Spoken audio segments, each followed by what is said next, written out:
Wes omong. Bos anjir. Bismillahirrahmanirrahim. Assalamualaikum warahmatullahi wabarakatuh.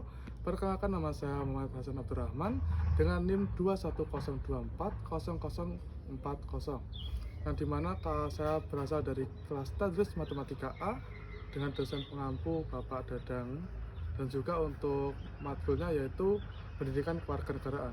Di sini saya akan menuntaskan tugas saya untuk menjalani ujian tengah semester dengan materi pendidikan kewarganegaraan. Baik, kita langsung masuk ke tahapan yang pertama atau soal pertama, yang dimana di sini dijelaskan bahwa jelaskan konsep identitas nasional dan bagaimana identitas nasional Indonesia terbentuk dari berbagai elemen seperti sejarah, budaya, agama, dan bahasa. Baik, jawaban dari saya itu yang pertama yaitu kita menelaah terlebih dahulu bahwa setiap identitas nasional yang membangun sebuah negara atau terbentuk sebuah koloni republik atau negara itu harus memiliki 4 dasar elemen tersebut, yaitu bahasa, budaya, dan sejarah dan agama. Nah, dimana ini hal yang pokok untuk mendasari sebuah identitas yang dimiliki oleh sebuah negara. Di sini juga menjelaskan bahwasanya untuk penjelasan saya yaitu Indonesia terbentuk melalui perpaduan elemen-elemen tersebut yang menciptakan rasa persatuan dalam keberagaman meskipun ada tentangan yang dihadapi. Upaya menjaga dan merayakan identitas ini tetap menjadi kunci untuk memperkuat solidaritas antara warga negara. Nah, di mana ini juga terkait dengan Pancasila dan juga mendasari tentang berdirinya sebuah negara. Baik, kita langsung masuk ke soal yang kedua, yang dimana di sini membahas tentang identitas nasional Indonesia terdiri dari keragaman etnis, agama, budaya, dan bahasa. Dan bagaimana cara menjaga keragaman ini agar tetap menjadi kekuatan dalam membangun bangsa yang kokoh dan bersatu. Baik, kita bisa melihat dari beberapa sudut pandang. Yang pertama yaitu melakukan dengan pendidikan multikultural yang mengintegrasikan nilai-nilai multikultural dalam kurikulum pendidikan. Dan yang kedua yaitu promosi dialog antara agama dan budaya yang mempromosikan ataupun yang mengedukasikan bahwa setiap warga negara itu harus memiliki agama dan budaya dengan forum seminar dan acara kebudayaan. Yang ketiga yaitu perayaan bersama yang bisa dilalui dengan berbagai sistem suku maupun budaya yang dimiliki oleh setiap daerah. Dan juga di sini memiliki penguatan identitas lokal.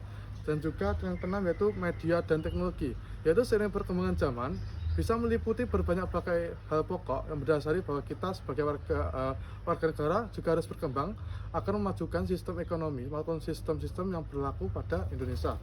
Dan juga dengan langkah-langkah ini, keragaman yang ada di Indonesia dapat dipelihara dan diperkuat, menjadikannya sebagai kekuatan dalam membangun bangsa yang lebih kokoh, bersatu, dan harmonis. Baik, kita langsung masuk ke soal yang ketiga, yaitu bagaimana hubungan identitas nasional dengan integritas nasional, serta jelaskan bagaimana keduanya saling menguatkan.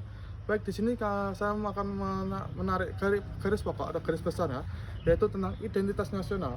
Hal ini merujuk pada karakteristik dan nilai-nilai yang membedakan suatu bangsa seperti sejarah, budaya, bahasa, dan agama seperti yang dibahas nomor 1. Dan juga yang di sini memang dimaksud dengan integritas nasional mengacu pada kesatuan dan ketahanan suatu bangsa dalam menghadapi tantangan baik internal maupun eksternal. Dan yang kedua yaitu integritas nasional berhubungan dengan stabilitas politik, sosial, dan ekonomi. Dan ini juga bisa mempersatukan atau memadukan antara hal-hal yang memokoi ataupun menjadi dasar dari Indonesia itu sendiri dengan dapat bisa mengatasi konflik-konflik yang berlaku pada Indonesia. Dan juga partisipasi aktif dari sebuah warga negara ini juga menjadi salah satu pokok penting yang bisa menjadi salah satu kultur bagi bangsa Indonesia itu sendiri. Dan juga kita masuk ke soal yang keempat, yang terakhir, yaitu tentang apa saja faktor yang dapat mengancam integritas nasional Indonesia, dan juga jelaskan faktor internal dan eksternal yang berpotensi memecah belah bangsa serta upaya yang dapat dilakukan untuk menghadapi ancaman tersebut. Baik, kita langsung lihat ke garis besar dari faktor internal ini tersebut, yaitu konflik suku dan agama. Ini sudah sangat pokok atau sudah sangat bukan menjadi rahasia umum lagi bahwa kita sering dihadapkan oleh konflik suku dan agama. Dan juga ini ketegangan antar kelompok etnis dan agama dapat memicu sebuah konflik. Dan juga ini bisa dihadapkan bahwa Islam dan Kristen ataupun agama yang lain itu juga bersiteru atau bersitegang dan tidak mau menjadikan asas-asas tersebut menjadi sebuah pokok negara. Dan radikalisasi, yang dimana hal ini menjadikan dasar-dasar hal ini berlebihan ataupun seperti agama yang membawa agama yang berlebihan maupun suku-suku yang berlebihan, dan juga ketidakpuasan sosial ataupun terdapat kesenjangan sosial antar umat beragama dan lain sebagainya. Dan juga di sini kita lihat ke faktor eksternalnya, yang dimana intervensi asing, yang dimana campur tangan dari negara asing itu juga bisa menimbulkan sebuah konflik tersendiri, seperti budaya asing yang dibawa ke Indonesia.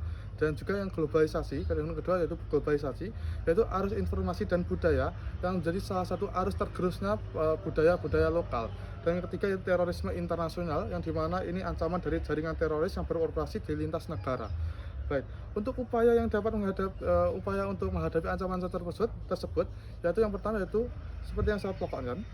Yang pertama yaitu pendidikan dan kesadaran multikultural, yang dimana hal ini dapat meningkatkan pendidikan yang menekankan nilai-nilai toleransi, keragaman, dan individu untuk membangun kesadaran dan pentingnya persatuan di tengah keberagaman, dan juga memacu sebuah persatuan Indonesia. Dan kedua yaitu dialek atau mediasi, yang dimana mendorong dialog antar agama dan budaya untuk meredakan ketegangan. Jadi harus mampu untuk mengaktualisasikan dialog-dialog tertentu pada sistem-sistem juga yang tertentu. Dan ketiga itu pemberdayaan ekonomi. Hal ini juga terkaitan dengan kesenjangan sosial yang kita hadapi saat ini. Dan juga yang keempat yaitu pengawasan dan penegakan hukum yang sangat-sangat independensial, yang juga memperkuat lembaga-lembaga dalam hukum dan juga penegak untuk menangani tindakan yang dapat mengancam integritas nasional. Dan yang terakhir yaitu kebijakan publik yang inklusif, yang untuk mengembangkan kebijakan yang mengakui dan melindungi hak-hak semua kelompok etnis dan agama.